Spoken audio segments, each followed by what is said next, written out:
தூத்துக்குடி விமான நிலைய விரிவாக்க பணிகள் இந்த ஆண்டு இறுதிக்குள் முடியும் என்று இந்திய விமான நிலைய ஆணையக்குழு தலைவர் தெரிவித்துள்ளார். தூத்துக்குடி விமான நிலையம் 381 கோடி ரூபாய் செலவில் விரிவாக்கம் செய்யும் பணிகள் நடைபெற்று வருகிறது. இந்த பணிகளை இந்திய விமான நிலைய ஆணையக்குழு தலைவர் சுரேஷ் ஆய்வு செய்தார். இதன் பின்னர் செய்தியாளர்களை சந்தித்த அவர், தூத்துக்குடி விமான நிலைய விரிவாக்க பணிகள் இந்த ஆண்டு இறுதிக்குள் முடிவடையும் என்று தெரிவித்தார். தஞ்சாவூரில் புதிய விமான நிலையம் அமைப்பதற்கான இடத்தை தமிழக அரசிடம் கேட்டுள்ளதாகவும் தெரிவித்தார்.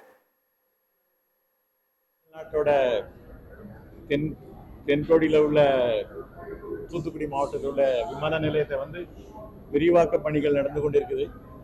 இந்த விரிவாக்க பணி ரெண்டு விதமாக பண்ணிக்கிட்டு இருக்கோம்.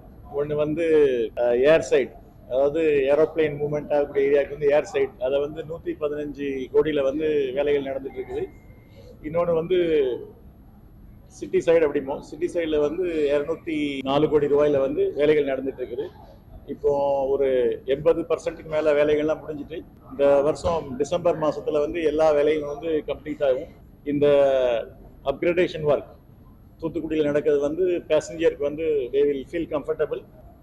புதிய விமான நிலையம் தஞ்சாவூரில் அந்த ஏர்ஃபோர்ஸ் ஏர்போர்ட்டில் ஏர்போர்ட் அத்தாரிட்டி நிலம் கேட்டிருக்கோம்.